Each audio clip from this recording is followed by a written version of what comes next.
오늘 말씀의 제목은 제자를 보내시다라는 제목으로 말씀을 생각해 봤으면 좋겠습니다. 저번 주에는 어떤 일인지 다들 기억나실 거라고 생각이 드는데, 예수님께서 나사렛 동네에 가심으로 인하여서 많은 사람들로 하여금 오히려 배척을 당했던 시간이 있었습니다.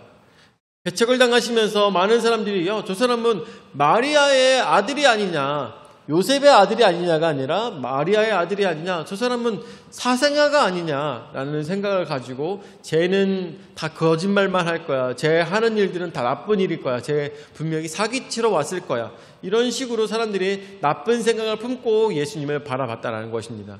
그러므로 인하여서 예수님께서는 그곳에서 능력을 하나도 베푸지 못하시고 나사렛에서 나왔다는 것을 여러분들에게 말씀을 드렸습니다. 예수님께서는 거기서 굉장히 커다란 상실감을 분명히 느끼셨을 것입니다. 굉장히 커다란 상실감을 느끼셨을 거예요. 그럼에도 불구하고 상실감을 가졌다 할지라도 거기서 예수님께서 무엇을 멈추지 않으셨느냐? 잃어버린 영혼들을 부르시는 것에 대해서 멈추지 않으셨다는 것을 오늘 말씀을 통해서 보게 됩니다. 자, 그래서 첫 번째로 파송에 대해서 말씀을 드리도록 하겠습니다.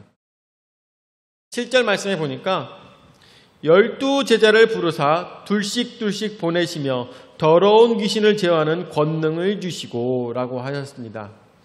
예수님께서는 예전 말씀을 통해서 12명의 제자들을 부르셨습니다. 그리고 그들로 하여금 하나님 말씀을 더욱더 가까이에서 가르쳤던 것입니다.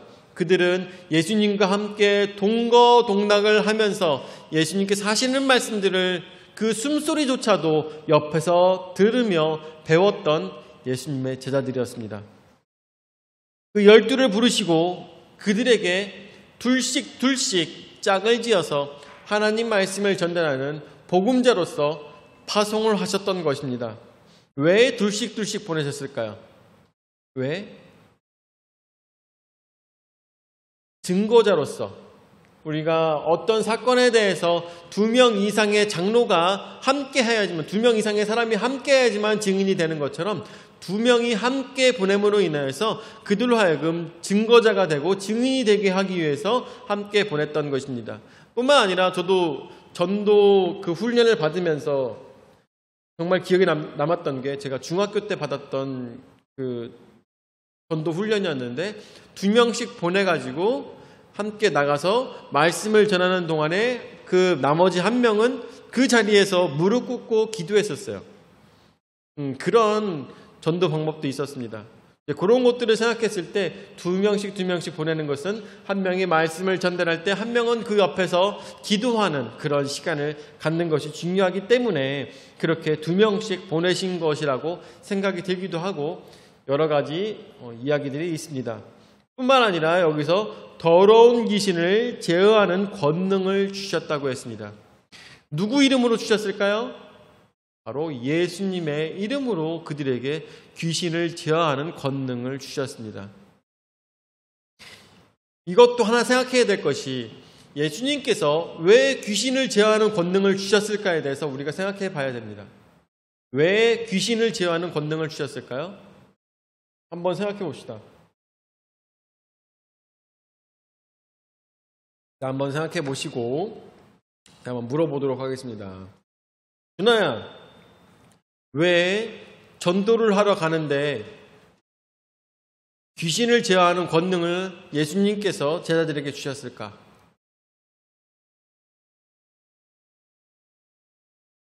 왜 주셨을까?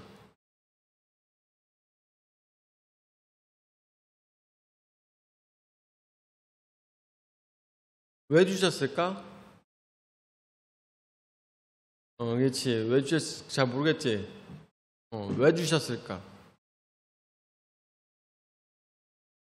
우리 지윤아, 너는 어떻게 생각하니? 왜 귀신을 제어하는 권능을 예수님께서 허락하여 주셨을까?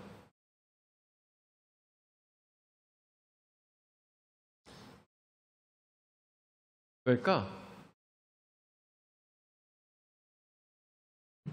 우리 도농선교회를 계속 하고 계시는 우리 권사님, 이 권사님 어떻게 생각하세요? 왜 귀신을 제어하는 권능을 주셨을까요?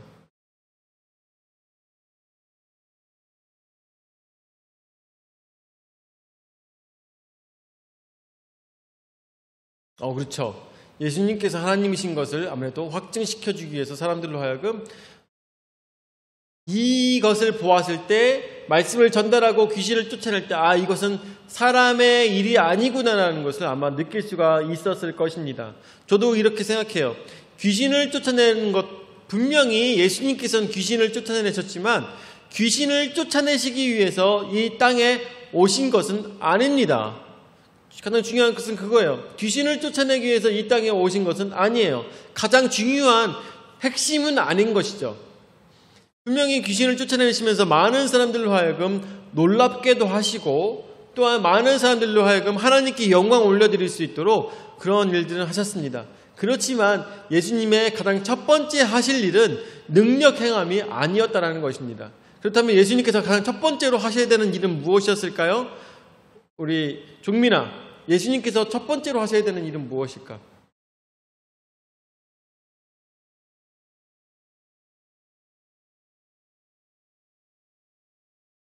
잘 모르겠어? 우리 지호 어떻게 생각해? 예수님께서 가장 첫 번째로 행하셔야 될 일. 모르겠어? 혜선이 어디 갔지? 혜선아. 혜선아, 너는 어떻게 생각해? 예수님께서 가장 첫 번째로 행하셔야 될 일. 역시. 그렇죠. 천국 복음을 전달하시는 것이 가장 첫 번째 일입니다. 첫 번째 일이고 그 다음에 귀신을 쫓아내거나 사람을 고치시거나 이 모든 것들은 그 일을 돕기 위한 어떤 부수적인 것입니다. 천국 복음을 전달하시지만 그 천국 복음을 들은 사람들이 뭘 그런 얘기를 하나 이렇게 하고 있을 때 귀신을 쫓아내고 그것에 대해서 어때요? 귀신들은 예수님께서 그 말씀을 전달하실 때마다 언제나 와서 회방을 놨습니다. 그렇기 때문에 예수님께서 귀신을 쫓아낸다는 것은 거기서 회방을 놓고 있는 귀신을 쫓아내거나 아니면 다른 사람을 낫게 함으로 인하여서 이 말하는 것이 거짓이 아니고 우리가 알지 못하는 하나님의 능력이다라는 것에 대해서 많은 사람들로 확증할 수 있게 하기 위해서 이 귀신을 제어하는 권능을 주셨다는 것을 우리가 어렵지 않게 인과관계를 통해서 생각해 볼 수가 있는 것입니다. 자, 두 번째로 여행의 주의사항입니다. 8절서부터 말씀을 우리가 보았을 때 명하시되 여행을 위하여 지팡이 외에는 양식이나 배낭이나 전대의 돈이나 아무것도 가지지 말며 신만 신고 두 벌 옷도 입지 말라 하시고 또 이르시되 어디서든지 누구의 집에 들어가거든 그곳을 떠나기까지 거기 유하라. 어느 곳에서든지 너희를 영접하지 아니하고 너희 말을 듣지도 아니하거든 거기서 나갈 때에 발 아래 먼지를 털어버려 그들에게 증거를 삼으라 하시니 라고 이야기하고 있습니다. 그래서 제자들이 나가서 회개하라 전파하고 라고 이야기하고 있습니다. 예수님께서 말씀을 하십니다. 제자들로 하여금 나가서 하나님 말씀을 전달하며 많은 사람들로 하여금 천국이 가까이 왔음을 전하는 어떤 종의 모습으로 나가서 많은 길가나 아니면 어디를 가든지 간에 많은 사람들을 부르며 천국잔치에 함께 가자고 이야기하고 있는 이 상황에서 예수님께서는 뭐라고 하시느냐 하면서 오히려 두 벌 옷도 입지 말고 지팡이 외에는 양식이나 배낭이나 전대의 돈도 가지 말라고 말씀하고 계시는 것입니다. 그야말로 무엇의 모습입니까?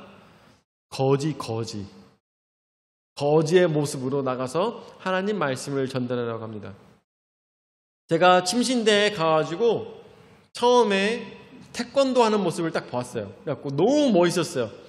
지금은 두나미스 태권도 시범단이라고 안 하고 두나미스 태권도 사기단이라고 할 만큼 실력이 떨어졌는데 그 당시에는 우리 김상민 선교사님이 그때 저기에 두나미스 회장이었어요. 정말 실력 있는 사람들이 그 태권도 시범을 보이니까 막 붕붕 날아다니고 막 공중에서 막 몇 바퀴씩 돌고 막 이런 거 보고 났더니 나도 태권도를 배워야 되겠다는 생각이 들었어요. 그래서 두나미스에 제가 쫓아갔습니다. 그때는 학생회장이었던 김상민 선교사님을 만나보고 얘기했어요. 저 두나미스 하고 싶습니다 라고 얘기했어요. 그래서 선교사님이 뭐라고 하셨냐면 왜 하고 싶은데? 라고 물어보더라고요. 그때는 이제 형이니까 그때는 대학교 4학년 형이었어요. 27살이었거든요. 그때는 형이. 저보고 물어봤습니다. 왜 하고 싶은데? 라고 물어봤습니다. 그래서 제가 뭐라고 얘기했냐면 전도를 하려면 잘하는 사람들보다 조금 특별하게 잘하는 게 있어야 되지 않을까요? 라고 얘기를 했어요. 그랬더니 그 형이 그 얘기를 듣더니 생각하지 못했던 답변이었나 봐요. 뭐라고 대답했냐면 그래 그렇기는 하지 하고선 저보고 와가지고 드나미스 하자고 같이 하자고 했었어요. 그리고 운동치였던 너무나도 막 운동을 하나도 안 했던 제가 거기서 드나미스를 하면서 태권도를 배웠었습니다. 너무나도 즐겁고 재밌는 시간이었는데 지금에 돌아봐가지고 생각할 때 여러분들 전도를 하기 위해서 가장 필요한 능력은 무엇일까요? 전도를 하기 위해서 가장 필요한 능력. 나는 만약에 우리 지민이는 친구들에게 전도를 하려면 무엇이 가장 필요할까? 뭘까? 뭐가 없기 때문에 지금 전도를 안 하고 있지?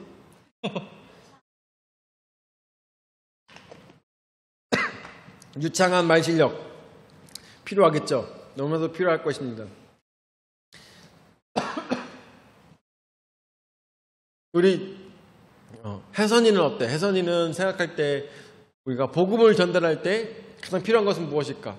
전도를 할 때 떡볶이를 사줄 수 있는 든든한 지갑? 무엇이 필요할까?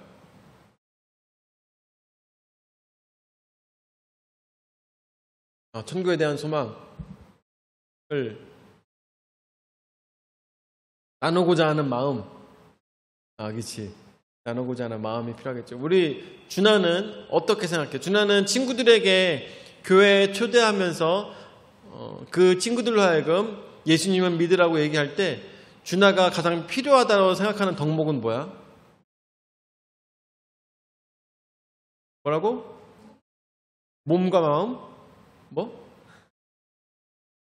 복음과 믿음. 알고 하는 얘기야? 복음과 믿음? 어떤 선교사님이 그런 얘기를 하시더라고요. 저희 선교지에 와서 복음을 전해주셨으면 좋겠습니다. 저희 중국 선교사님이었는데 중국 선교사님께서 강단에서 말씀하실 때 저희 중국에 오셔가지고 꼭 하나님 말씀을 전달했으면 좋겠습니다. 라고 했어요.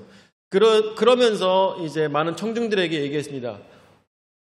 왜 못 오시고 계십니까? 라고 했을 때 저는 준비가 안 됐어요. 저는 가진 것이 없고 저는 할 수 있는 것이 아무것도 없습니다. 라고 했을 때 그 선교사님이 뭐라고 하셨냐면 가서 돈 벌어 오세요. 아니면 가서 뭐 준비해 오세요. 이런 얘기 하는 게 아니라 사람이 필요합니다. 돈이 필요한 것이 아니라 물질이 필요한 것이 아니라 어떤 자원이 필요한 것이 아니라 하고자 하는 사람이 필요합니다. 라고 이야기하시더라고요. 네, 이것들을 생각했을 때 예수님께서 우리에게 보여주신 복음을 전달하는 덕목 중에 가장 중요한 것은 무엇일까요? 그것은 물질에 있는 것도 아니고 내가 입어야 될 것도 아니고 내가 살아야 될 집이 필요한 것도 아니고 내가 몰아야 될 가장 좋은 차가 필요한 것도 아니고 다만 그 사람이 다닐 수 있는 두 다리와 말씀을 전달하는 입과 이런 것들밖에 가장 기본적인 것밖에 필요하지 않다는 것입니다. 오늘 말씀에 나오는 것처럼 8절에서 11절까지 말씀에 나오고 있는 이 제자들이 나가서 하나님 말씀을 전달할 때 그들이 갖고 있었던 건 무엇일까요? 그들이 갖고 있었던 건 단지 지팡이 하나와 신발 하나와 옷 한 벌이었습니다. 이 사람들이 이것을 가지고 6갈래로 나눠져서 천국 복음을 전달하러 예수님의 명령을 준행하며 다녔던 것입니다. 여러분들 제가 여러분들에게 말씀을 드렸었죠. 제가 8,000km를 비행기를 타고 날아가서 그곳에서 바울이 말씀을 전했던 것을 생각할 수 있었다고 얘기를 했습니다. 자, 그런데 에베소라는 장소를 갔는데 이 에베소라는 장소에 가서 보니까 지금 완전히 폐허가 된 이 장소만 해도 너무나도 휘황찬란했던 그 당시의 모습이 상상이 되는 거예요. 두란노 서원을 보니까 너무나도 웅장해.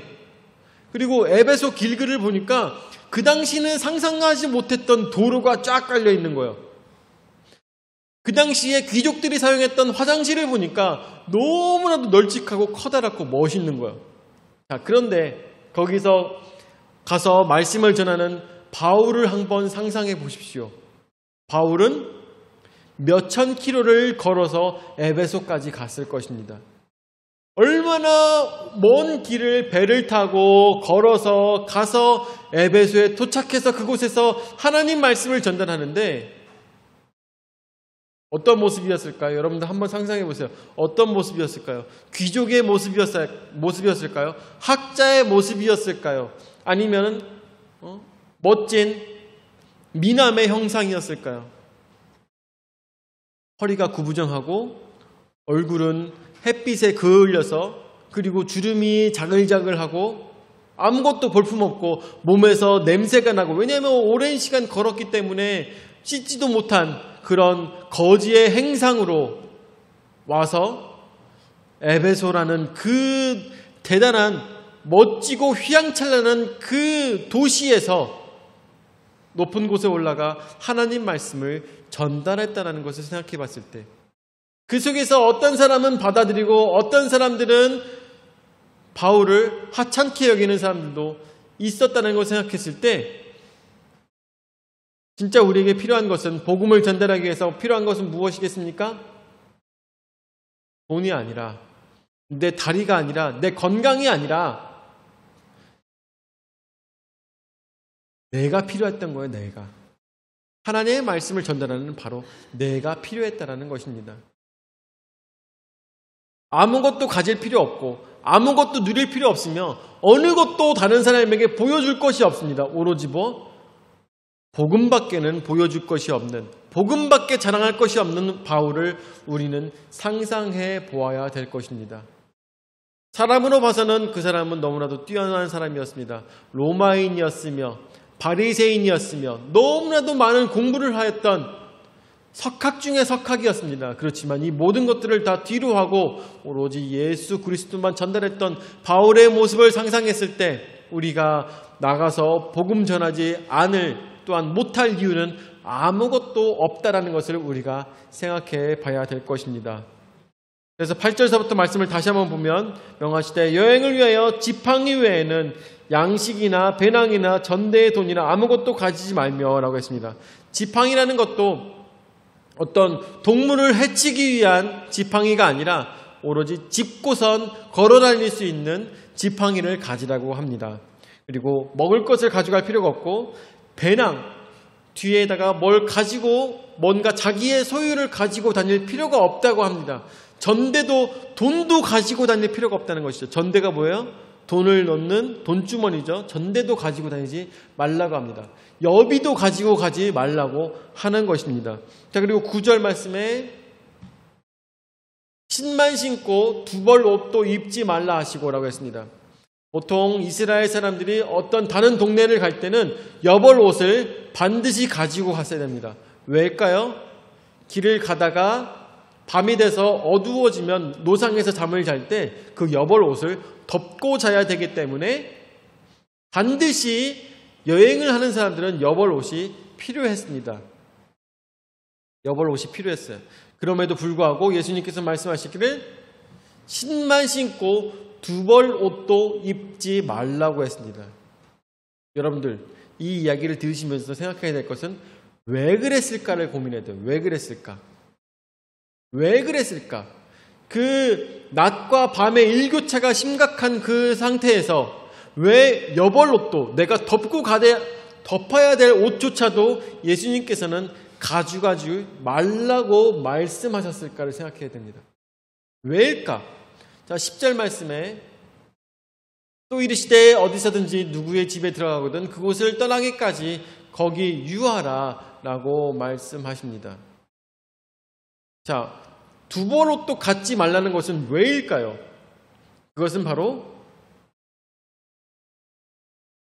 전적으로 하나님께 모든 것을 맡기라는 것입니다. 혹여나 내가 잘 때 따뜻하게 입고 잤다면, 따뜻하게 덮고 잤다면 하나님의 능력이 거부당할까? 하나님께서 행하신다는 것을 우리는 혹시나 걱정할까? 뿐만 아니라 내가 했다라는 교만한 마음이 있을까?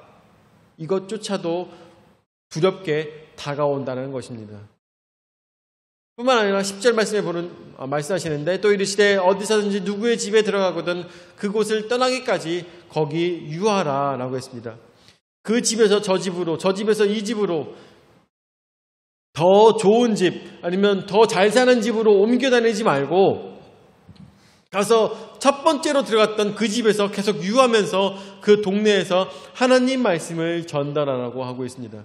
이것은 또한 이건 왜 그러냐면은 그곳에서 이제 하나님 말씀을 전달하는 예수님의 제자라는 소리를 들었을 때 막 부자들이 와가지고 데리고 가면서 우리 집 좀 축복해달라고 이렇게 하는 경우들이 많이 있습니다.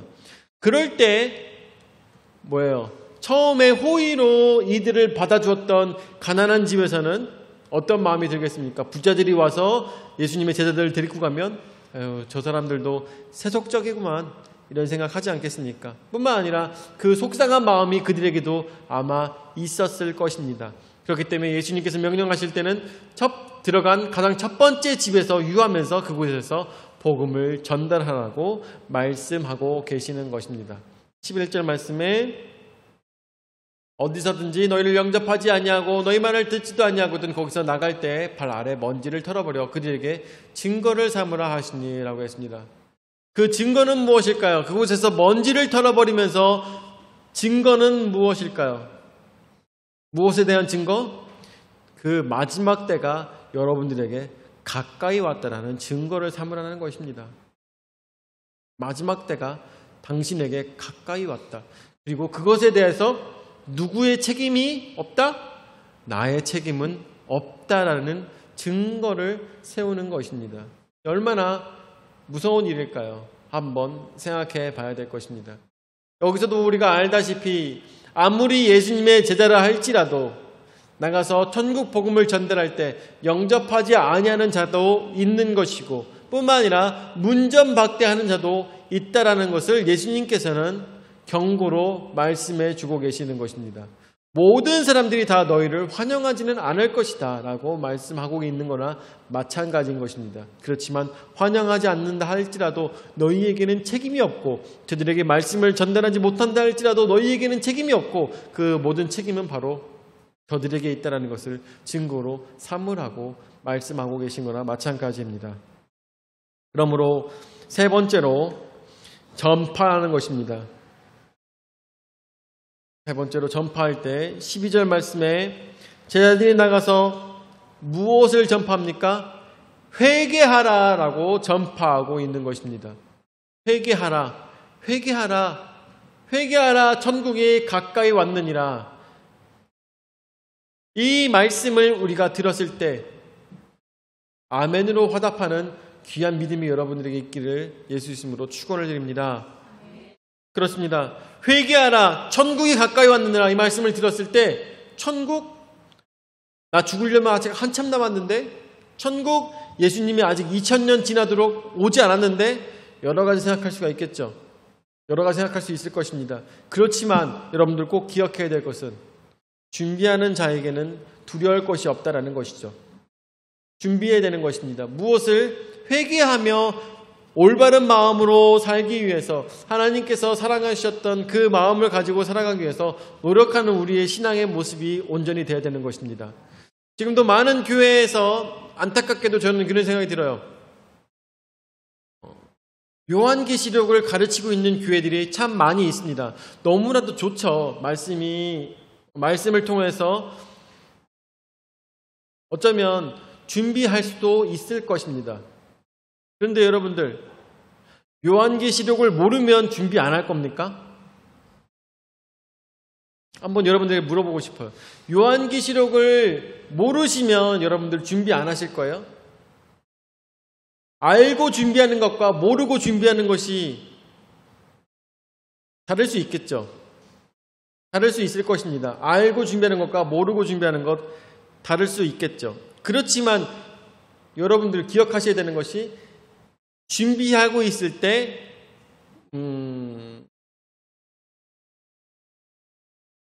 우리가 만약에 여행을 간다고 치면은 만약에 일본 여행을 간다거나 아니면은 뭐 외국으로 여행을 간다고 할 때 여행을 해본 사람들은 더 다양한 방식으로 준비할 수가 있을 것입니다. 그런데 이것을 기억하셔야 되는 게 천국에 가는 것에 있어서는 여러분들 한 가지밖에 준비할 것이 없어요. 한 가지밖에 준비할 것이 없는데 그것은 바로 회개한 믿음인 것이죠. 이 믿음 외에는 다른 준비할 것이 없습니다. 아무리 요한계시록을 싹 다 읽으며 그 모든 말씀을 다 줄줄줄 외운다 할지라도 믿음이 없이는 아무것도 달라질 것은 없다라는 것이죠. 말씀을 꿰뚫어지게 다 안다 할지라도 말씀을 줄줄줄 완전히 다 안다 할지라도 결국에는 준비해야 될 것은 단 한 가지 복음밖에 없다라는 것을 우리는 기억해야 됩니다.